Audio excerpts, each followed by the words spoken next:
Hey up and welcome to the first ever recording of the Miserable Metal Mind podcast.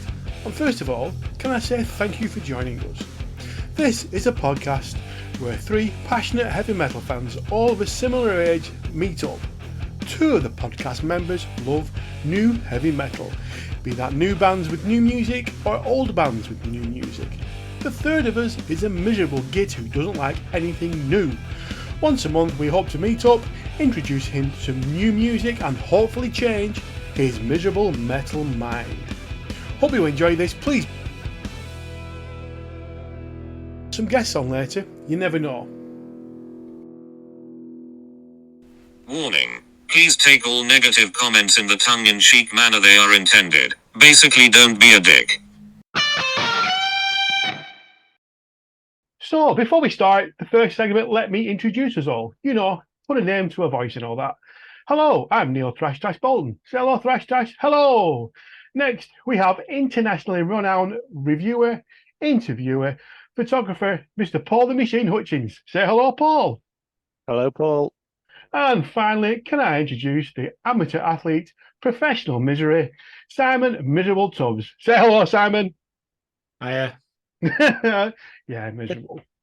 Right, so before we get to our album choices, we will start with what I think we are going to call gigs, tunes, and general nonsense. Basically, what have we been up to? So besides generally rehearsing for a podcast, what have we been up to? What have we been listening to? Who's going first? Go on, Simon. You go first. I went first last week. What have I been up to since we all last spoke? Pretty much training as usual, listening to the two albums you guys have sent us. Swimming, running, cycling, just getting ready for 4 weeks' time when Iron Man comes round. You're doing that again? All I've been doing. Right. I'm tired just thinking about that. You want to try doing it?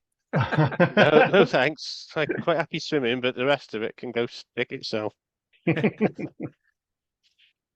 Right, so what about in the metal world? I've been doing stuff for the metal album of the Fortnight Club, some friends of ours. I know it's a club that we're all involved in, and we all like to promote that one.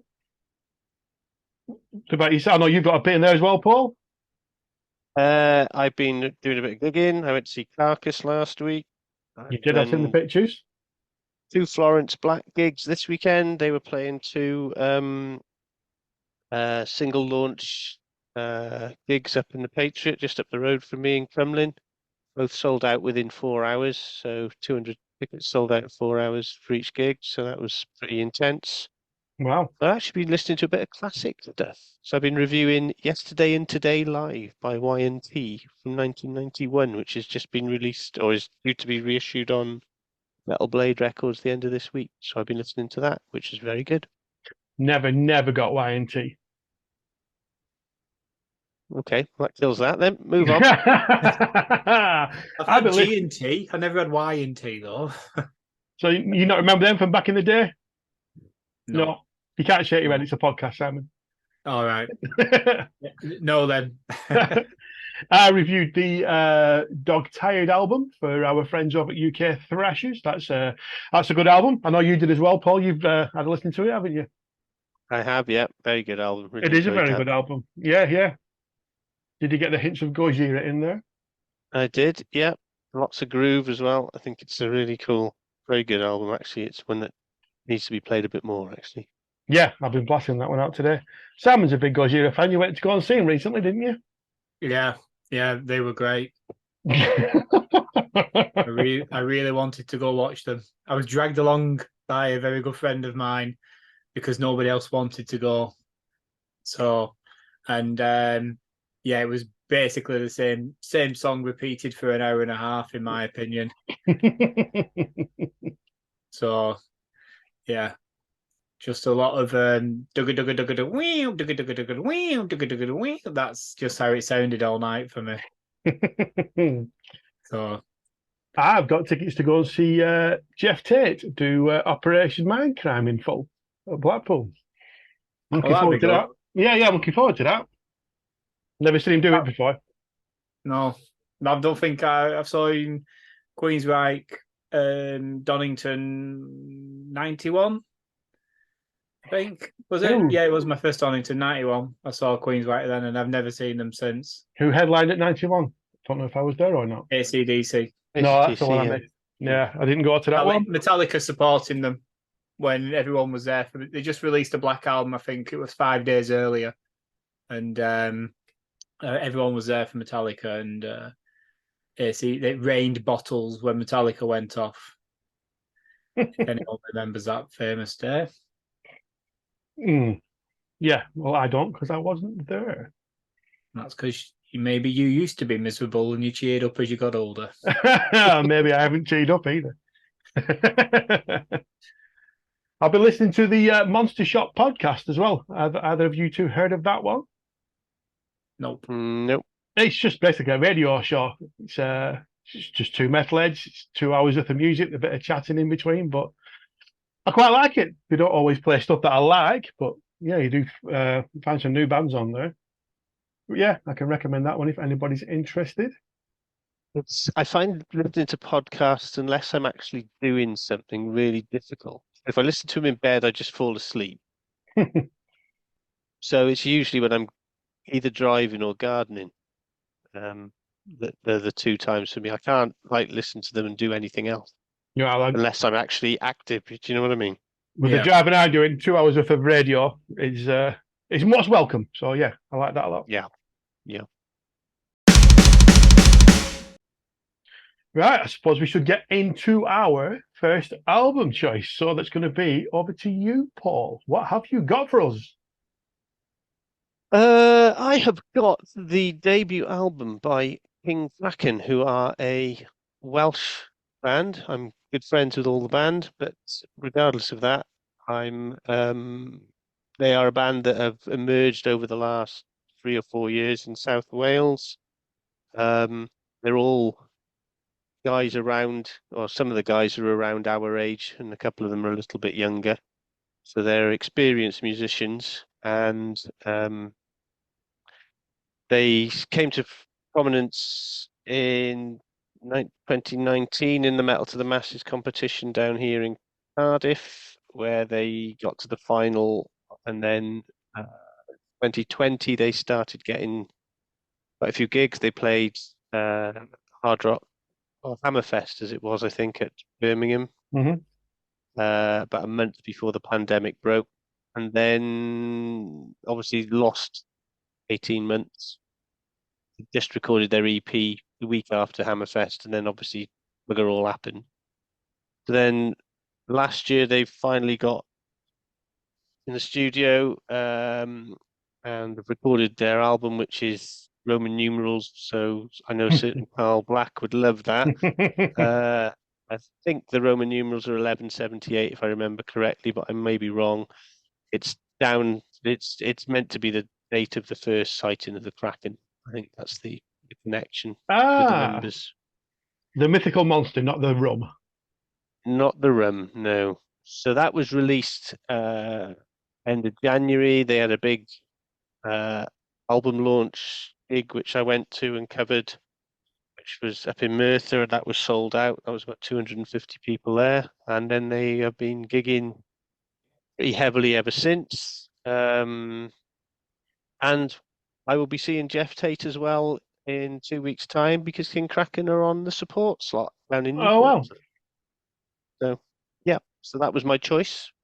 Okay. It's a big, thick, riffy, groovy, clutchy style track album, but let's see what you think.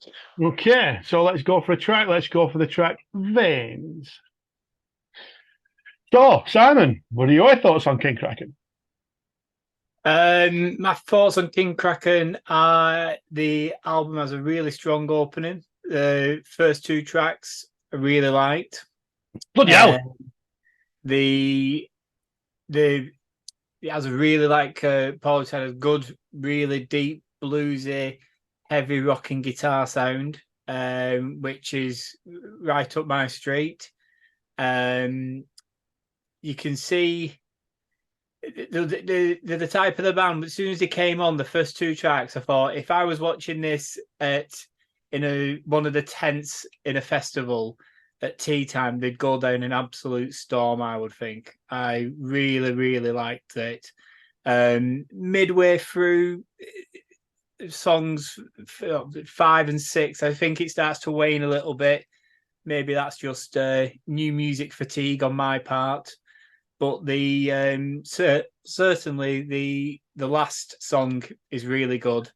The only negative side of from myself is there's certain points in some of the songs where his vocals start becoming screaming as opposed to the nice singing that you tend to get. Nice. We You don't know what I like mean? nice. Well, you know what I mean. Not the gruff screaming. I didn't think it needed it. It's my humble opinion. But the certainly you can hear their influences coming through. If they're of my age, like Paul said earlier, then certainly you can hear there's elements of Metallica coming through. There's elements of that type of thrash. I'd say the 90s Metallica certainly coming through. There's elements of Rage Against the Machine I heard in there as well. And even I think it was the 7th or 8th track. The singer really sounds like the Volbeat singer. I don't know that guy's name, but I thought his vocals on that came through that. So on the whole, yeah, I liked it. Thumbs Yeah. up. Thumbs up. Well, I'm in a similar vein. I liked it when obviously myself and Paul are in the same club, and he mentioned it a while ago, so I started listening to it then. And I have to agree with both of what you're saying. It's got elements of thrash, but it's not thrash. It's got elements of stoner, but it's not stoner. It's got elements of groove, but it's not just groove metal. There's all sorts in there, and it's all very good. That's not good. The first podcast, the first album, and we are all agreeing. Yeah. Yeah. Right. Well, in that Good. case, then let me throw my album into the mix and let's see where we end up with this one. Because my album is from Black and Metal from the USA. Alabama, to be more precise, Cloak with Black Flame Eternal. They, like the things I thought about Paul's choice, managed to blend all styles into their music. Well, not all. Black metal, thrash metal, atmospheric at times, with a major hint of behemoth in their music. That's good for me because I like behemoth. It's not a direct copy, not by any stretch, but the similarities do reach further than Scott Tatum's vocals reminded me of Nurgle. The music has a flavour of the Polish Demons throughout it, but I mean, it's black metal. You're going to get similar tones. This is their third album, but my first with the band, and I have been playing it a lot. Here is with Fury and Allegiance. Okay, Paul, what do you think? I liked it, but then I liked Behemoth as well. First surprise for me was that they weren't from Scandinavia. Yeah. The first time I played it, I thought, oh God, it's another band from some forest in Finland or something. Lost in the forest. Yeah. So the fact that I think they were from Atlanta, they're from, I think, somewhere like that. I think that was quite surprising because it's definitely not a kind of American black metal sound, which you think of bands like Wolves in the Throne Room and things like that. It's a very different sound to that. It is. Yeah, I enjoy this kind of music. I like it. The challenge for me is always, and it's a bit like what Simon was saying about Gojira earlier on. It's about similarity of each song. I had it on when I was working, so it probably didn't help that I wasn't paying that much attention to it. But there was nothing that was actually grabbing me. I liked it, but I wouldn't say that I could remember anything about the album now.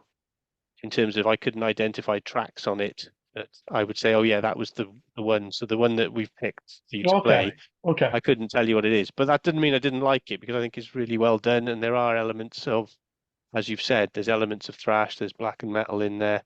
There's big sweeping movements and stuff. So it's fine by me. It's just it hasn't grabbed me by the, like say some of the Behemoth stuff has. So that would be my thoughts. Well, I've got an idea what Simon thinks. What does Simon think? Yeah, you've got well. I completely disagree with what you say about it. This is like so far removed from what I like. It's boring, predictable tosh. I just cannot stand this type of band. I've played with hundreds of these bands to the point of I used to watch them do the first song, walk out, go back and politely say to them, "No, you were really good. You were really good. No, no, yeah, really good set that. Really good set that." And then never speak to them again because I couldn't remember. So if they asked me one thing about that gig that I'd just watched, I couldn't tell you. The musicianship is decent. I don't think it's excellent. I think if you've been playing metal for 10 years, you could slip into that band and pretty much just work your way through every single song. They are only young though, aren't they? They're only young. Hey? They're only young. Are they? Okay, Yeah. well, all right, I'll give them that one then. The one song did stand out, Holy Dark, for about 3 minutes. Had a really decent beginning to it for about 3 minutes, and then it kicks into a clean section, and then it just tailed off for me after that. But no, it's not for me. Not this type of thing. It's I wouldn't pay money to go watching them, and yeah, like I say, I don't know if it's just the fact I've played with so many bands that they're coming on. You mean while they supported you? You mean? Yeah, but they've got this big wall of noise. Just even at gigs where I've supported them or we've been on a bill with 10 bands, I could have guaranteed you there's 8 of the bands would sound like this, and then there'd be 1 or 2, either ourselves and King Kraken say, that would stand out to me just because they just all tend to merge into the same type of band for me. I think it definitely sounds different than a lot of black metal. It definitely does. Oh, I don't listen to black metal. Well, we're trying to convince you at some stage we will get one that you're going to go, yeah, that's fair enough. Well, I mean, even like if they were doing odd timings or something like that, and I don't really think they do. I think they just tend to stick to the 4/4 pretty much all the way through. They just speed it up, slow it down. Even some odd timings would have been something different to hear and listen to. That inventiveness that comes with that, but there was none of that either for me. Right, so I'm guessing it's not a conversion. Not at all. Right then. Oh well, one is not bad. Seen as what is it, 7 years, and I've only managed to get 2 for you to listen to in all the time I've known you. So that's not bad. Yeah, not bad at all. Right. I mean, I did listen to it all though. I mean, I didn't skip through them. So honestly, even that makes my nipples hard. I'm very impressed with that. So well, I'm happy to please you.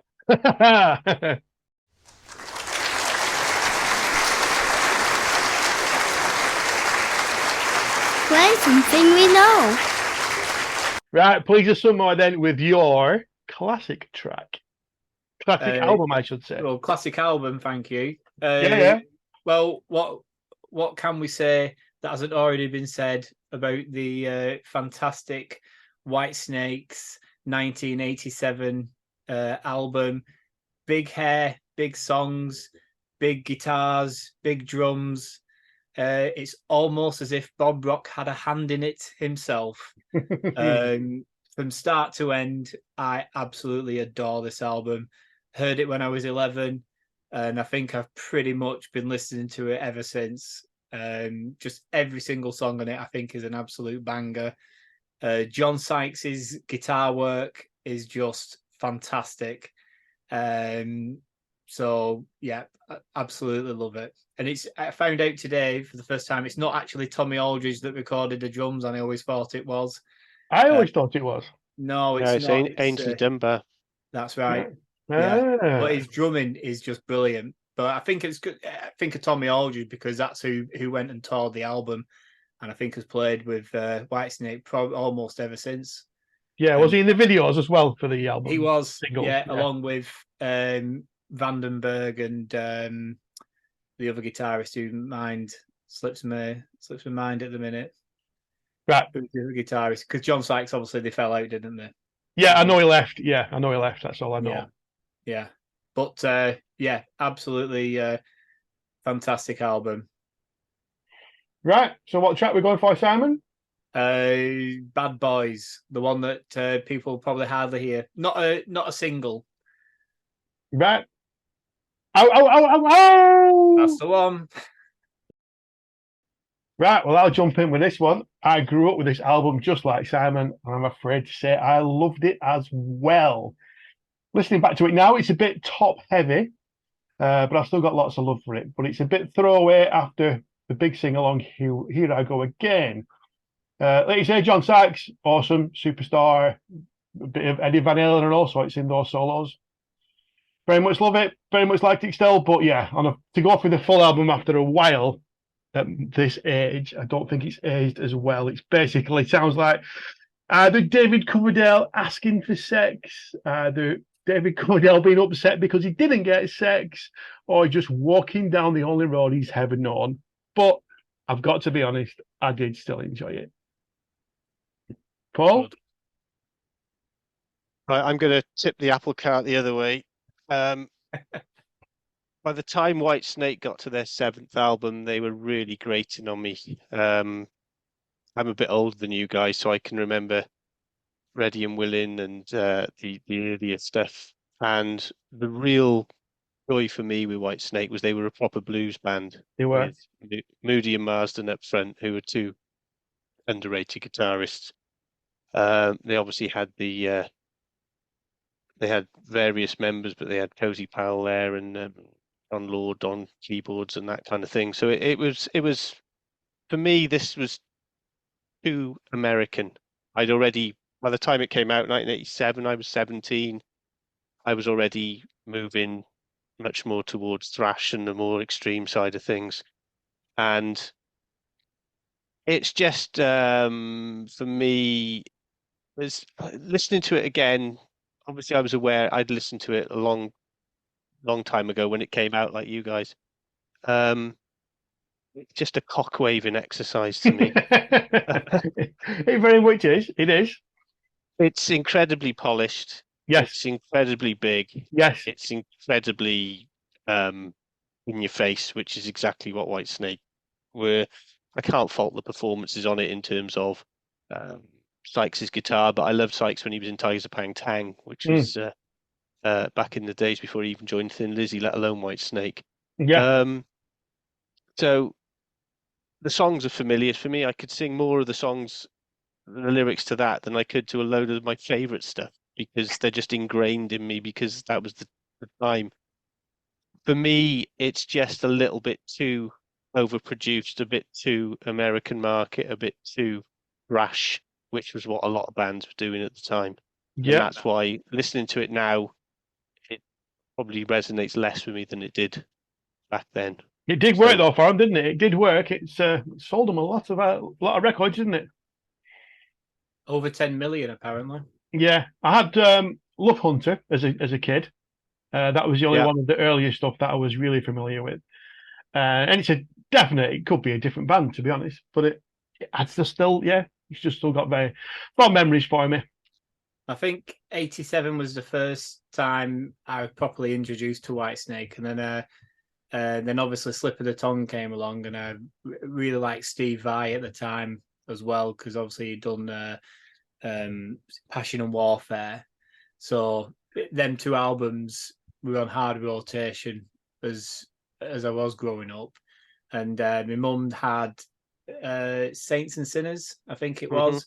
And when I did play it, I was like, what the hell band is that? That's not the band I've just been sold on the last two records. But I can see the massive change from the earlier stuff to 87. But like I said, Bob Rock did have a hand in it as well. And I think you can certainly hear when you see other things that Bob Rock's had his hands on, like Motley Crue, Bon Jovi, even Metallica. You do get a sense of that is his signature all over the place, really. Yeah, big thick style in it. Yeah, very. Stadium Rock. There we go. Her Stadium Rock. Stadium Rock. That's the one. Certainly arena rock, yeah, but Yeah. and stadium. I mean, the interesting thing you mentioned, Saints and Sinners, which of course was where the original "Here I Go Again" was on. That's No, right. I did not know that. Which is which is I think why my mum had it. Yeah, because I think she was a fan, obviously, of that song the first time made. Yeah. And the thing that really irritated me about it was that they actually changed a couple of they changed a couple of words in "Here I Go Again." They changed they it did. from drifter to hobo, so it met the American market, and that That's pissed right. me off no end. Oh, I would have hated that if I knew that. I did not know at all that. Yeah, that really pissed me off when they redid it and they like put a clean polish on it and then changed words so that the Americans would understand it. That really grated with me at the time. I'm not bitter about it now, of course. If there were a festival and I was there, I would definitely go and watch, and I would definitely sing along. I don't know if I'd pay for a ticket to see them on their own. Yeah, I think I would. Yeah. No, Yeah. you wouldn't pay. You wouldn't pay. I don't think he's the same singer now. You'd wait for your friend to buy you a ticket, and then you'd go along and complain about it. Almost. Yes. Definitely. Yeah. Yeah. As is why else have friends? But you'd want all the tracks. If you saw Whitesnake, you'd want all the tracks from this album and Slip of the Tongue. You wouldn't want the earlier stuff. I'm sure, and I expect that's probably what they do, isn't it? Although Ain't No Love in the Heart of the City, I'd have that every day. I think it was the Donington 90 live thing. I think they did it on there, if I'm not mistaken. Right. And I thought, what album was that on? Because it wasn't on the two that I was really aware of at the time. But that's a great song as well. They could do that all day for me. And I think that's a cover. Yeah, it's not their song. Yeah. Did they cover the Elkie Brooks tune? No. What was the I can't remember. Tune? I was hoping Paul could. No, I'm not sure. Right. I know if you ever see Bernie Marsden, he's played at Steelhouse about 1 million I was stood times. with you. And you were, and he gets Nev MacDonald from Hands of Dimes, who was in Skin, and they do Whitesnake sets, but it's all kind of earlier stuff around when Marsden was playing with them. So Here I Go Again song is probably the most played song at Steelhouse because everyone in the bloody valleys has no imagination.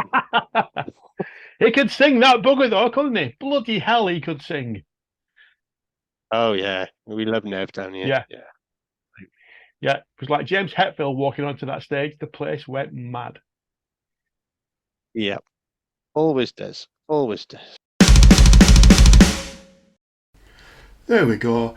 Episode number 1 done. Hey, I know it wasn't perfect, but come on, we're having a go. All that leaves to be said is just sing along with the theme tune. Bye.